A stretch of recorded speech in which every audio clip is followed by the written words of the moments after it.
रक्षा मंत्री ने बलिया के सिकंदरपुर के गांधी इंटर कॉलेज में कहा कि पहले देश की बागडोर संभालने वालों की कथनी और करनी में अंतर से ही लोगों में विश्वास का संकट पैदा हो गया है। भाजपा ने इसे चुनौती के रूप में स्वीकार किया है और जो भी वादे किए पूरा किया।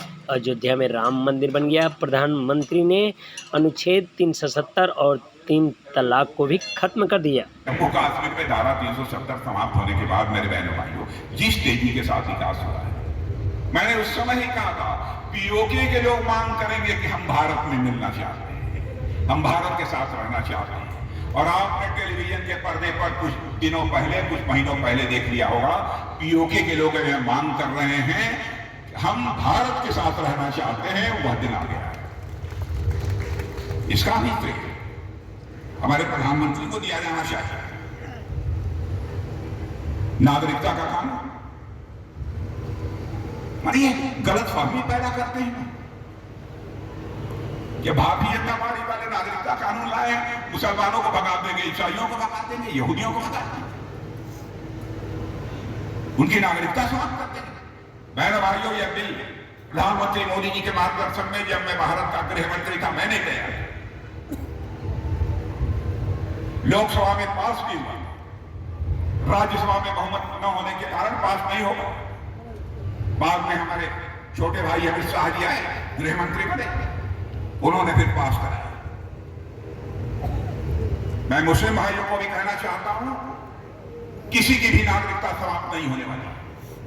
आपसे झूठ बोला जा रहा है, आपकी आंखों में धूल झोंका जा रहा है। हम सबको साथ लेकर चलना चाहते हैं। जो मन आता है तो अनाप शनाप की बातें ये लोग कहते हैं यदि 400 से अधिक सीटें भारतीय जनता पार्टी को आ गई तो मोदी यहां पर डिक्टेटर बन जाएंगे, लोकतंत्र समाप्त कर देंगे। बहनों भाइयों, लोकतंत्र का गला किसने घोटा है इस आजाद भारत में? 1975 में चुनाव हारने के बाद श्रीमती इंदिरा गांधी ने इमरजेंसी लगाई, सारे लोगों के मौलिक अधिकारों को निलंबित कर दिया, तानाशाही की।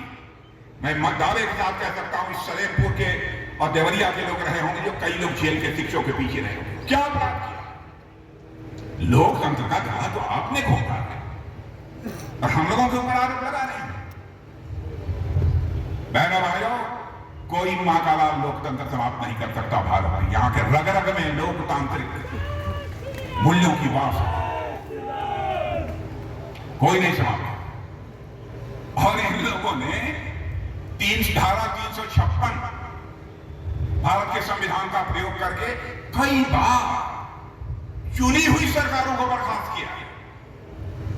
ढांचा गिरने के बाद हम लोगों की 4 सरकारों को बर्खास्त किया इस कांग्रेस ने। क्या यह तानाशाही नहीं है? लेकिन मोदी जी ने 10 वर्षों के इतिहास में, बहनों भाइयों, एक सरकार को भी भंग नहीं किया है कभी। जो भी चुनी हुई सरकार थी उनका मानना था भले ही हमारी सरकार विरोधी हो, सरकार को काम करना चाहिए। लेकिन जो मन आता है जो कहते। बहनों भाइयों, मैं दिल से बोलने के लिए आया। भारत का मस्तक ऊंचा करना है, आपका सहयोग चाहिए। सारी दुनिया भारत के चुनाव पर टकटकी लगाए हुए देख रही है, आपका सहयोग चाहिए। और मेरा विश्वास है कि आप सभी का सहयोग हम लोगों को प्राप्त होगा। अब देखिए, छोटी सी आपने देखा होगा कि कब चुनाव हुआ था विधानसभा 2022 में, लोकसभा का चुनाव 2019 में, उसके पहले विधानसभा 2017 में हुआ। कहीं कहीं हर महीने चुनाव ही देश में होते रहे। हम लोगों ने फैसला किया कि वो सिलसिला बंद होना चाहिए। रोज का रोज चुनाव। इस देश में विधानसभा और लोकसभा चुनाव एक साथ होने चाहिए, एक रात और एक चुनाव। संसाधनों की भी बचत होगी, आपकी कमाई की बचत होगी, समय की बचत। क्या इसे करना तानाशाही है? क्या अपराध किया है? क्या करना चाहते हैं लोग? समाजवादी पार्टी का इंडी अलायंस, अरे मेरे भाइयों, इंडी अलायंस सुने नहीं होगा बने। अब आम आदमी पार्टी है, वो अभी इंडी अलायंस में, पंजाब में आपस में मार कर रहे हैं, लड़ रहे हैं, और बाहर में इंडी अलायंस के पार्टनर कर रहे हैं। अरे कितना धोखा दोगे? अभी जेल में गए थे आम आदमी पार्टी के नेता, कहते हैं साहब ये तो मोदी जी ईडी और सीबीआई लगा के सबको जेल भेजते हैं। मेरे भाइयों, जी हमने गलत किया है तो अदालत, हाई कोर्ट है, सुप्रीम कोर्ट है, क्यों नहीं हमारे फैसले को गलत ठहराती है? उनके ऊपर तो कोई दबाव नहीं डाल सकता ना। आप गए हैं कि भ्रष्टाचार के कारण जेल में गए, आप कोर्ट के सामने और निवेदन करते रहे, कोर्ट ने कहा कि नहीं है मामला, और ये सिद्ध होकर रहेगा। इन्होंने धोखा दिया है, अन्ना साहब हजारे को धोखा दिया है। अन्ना साहब हजारे ने कहा केजरीवाल कभी पार्टी, राजनीतिक पार्टी मत बनाना, हमने भ्रष्टाचार के खिलाफ जन आंदोलन छेड़ा है, नहीं तो इस पर से जनता का विश्वास था।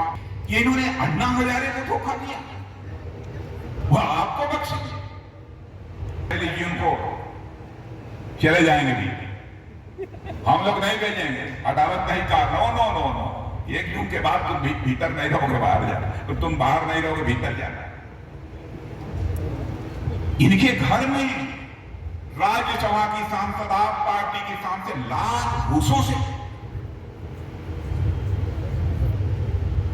आक्रमण किया गया, और उस पर आप बोल नहीं रहे हैं। क्या नेता है? नेता होना चाहिए पहले भाइयों तो शेर का कलेजा होना चाहिए उसका। कमजोर कलेजे का नेता विश्व का कल्याण नहीं कर सकता। भारत के कल्याण की बात तो छोड़िए, विश्व का कल्याण नहीं कर सकता। अब क्या क्या, अब हम लोगों ने, आप लोगों को कोरोना के दौरान कुछ वो दिया है ना, 5-5 किलो में। हम लोगों ने कहा भाई देखिए बहुत संकट में है लोग, सबको 5-5 किलो का फ्री राशन दो। 5-5 किलो का फ्री राशन मिल रहा है कि नहीं मिल रहा है? अरे बड़ी चुप्पी साधे हैं। अरे हम यही है, कहीं से साफ साफ बतावा ना, मिलत हो कि नहीं मिलत हो? मिलत है ना। एक बात ईमानदारी से बतलेगा, एक घरे में 4-4-5-5 लोग लेते होंगे 5-5 किलो।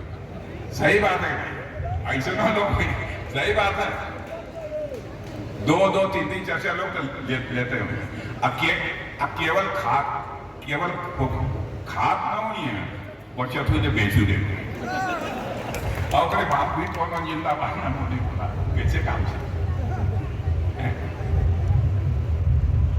यहाँ चाहे कोई धनवान हो, चाहे गरीब हो, चाहे मध्यम वर्ग परिवार हो, किसी जाति का हो, किसी धर्म का हो, इस बार 1 जून के बाद सरकार हम लोगों की बनने जा रही है। सुन लीजिए, 70 साल के ऊपर राम राज्य उस समय आ जाएगा जो हर नौजवान, भारत का हर नागरिक इस सच्चाई को समझने लगेगा कि इस देश के प्रति और इस समाज के प्रति हमारा कर्तव्य क्या है। जिस समय लोगों के अंदर दायित्व बोध पैदा होगा, कर्तव्य बोध पैदा होगा, मैं मान लूंगा कि बहनों भाइयों उसी दिन भारत में राम राज्य आ गया। सिंहासन को लेकर सबसे बड़ा संकट पैदा हुआ था कैकेयी के कारण। कैकेयी के अंदर कर्तव्य बोध नहीं था, बल्कि उनके अंदर अधिकार बोध था, इसी कारण संकट पैदा हुआ। रविंद्र कुशवाहा से मैं कहना चाहूंगा, जनप्रतिनिधि होने के नाते आपके अंदर जनता के प्रति, समाज के प्रति, देश के प्रति हमारा कर्तव्य क्या है, हमारा दायित्व क्या है, इसका बराबर बोध या जागृत रहना चाहिए, यह कभी सुप्त नहीं होना चाहिए। देश के नौजवानों का भी आह्वान करना चाहता हूं, यही दायित्व बोध, हमारा क्या कर्तव्य है, इसके प्रति जागरूकता बनी रहनी चाहिए। इसके अतिरिक्त भी हम लोगों ने कहा था, हम आएंगे 3 तलाक की प्रथा को समाप्त करेंगे। लोग ये कहते थे दूसरे धर्म के मामलों में आप हस्तक्षेप करने वाले क्यों होते हैं? बहनों भाइयों, सरकार रहे या भाड़ में जाए। चाहे हिंदू हो, मुसलमान हो, यहूदी हो, ईसाई हो, उसकी मां बहन बेटी वो हमारी भी मां बहन बेटी है। जिसके ऊपर कोई जुल्म और अत्याचार होगा तो हम उसके साथ खड़े हैं। इसको धर्म के साथ जोड़कर नहीं देखा जाना चाहिए। हम लोगों ने 3 तलाक की प्रथा को समाप्त कर दिया। और मैं आज कहना चाहता हूं, समान नागरिक संहिता को भी हम लागू करेंगे, हमारा कमिटमेंट। लेकिन ये कहते हैं ये मुस्लिम विरोधी है। मेरे भाइयों, हम लोग किसी धर्म के खिलाफ कोई काम नहीं करते। हिंदू हो, मुसलमान हो, ईसाई हो, सभी यहूदी हो, कोई जो भी भारत का नागरिक, सब हमारे भाई। समान नागरिक संहिता की बात मैं इसलिए कर रहा हूं, भारत के संविधान के नीति निदेशक सिद्धांतों में संविधान सभा के सारे सदस्यों ने यह कहा कि साहब, यह जिम्मेदारी बनती है आने वाले सांसदों की कि नीति निदेशक सिद्धांत के जो प्रमुख बिंदु हैं इन पर वह काम करेंगे, से लागू करेंगे। मैं आपसे पूछना चाहता हूं और आपकी आवाज में चाहूंगा मेरे बहन भाइयों, क्या हमारे संविधान निर्माताओं ने जो कुछ भी कहा था उसे हमें करना चाहिए कि नहीं करना चाहिए? मैं आपसे पूछना चाहता हूं।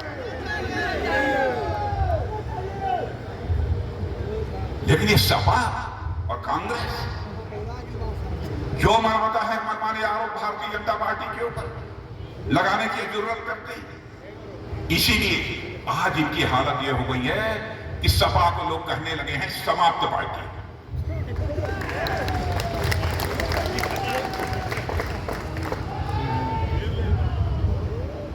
और बहनों भाइयों, साइकिल की चेन उतर चुकी है। 2014 में ही साइकिल की चेन आप लोगों ने उतार दिया। 2014 का जब लोकसभा चुनाव था उसी में आपने साइकिल की चेन उतार दी थी और इनकी चेन को चढ़ने नहीं दी। 2022 का चुनाव हुआ, उसमें भी 2019 का चुनाव हुआ, फिर भी आपने साइकिल की चेन को चढ़ने नहीं दिया। 2022 का विधानसभा का चुनाव हुआ, उसमें भी आपने नहीं चढ़ने दिया। अब बहनों भाइयों, 10 साल तक जिस साइकिल पर चेन हो ही न हो वो साइकिल आगे कैसे बढ़ेगी? और कांग्रेस की हालत तो कितनी पतली हो गई है कि 2024 के चुनाव के बाद यदि हमारे 10 साल बाद नौजवानों से पूछेंगे कांग्रेस, तो आप पूछेंगे कौन कांग्रेस? जैसे विश्व की धरती से डायनासोर लुप्त हो गए, मुझे लगता है भारत की धरती से अब कांग्रेस भी लुप्त हो गई।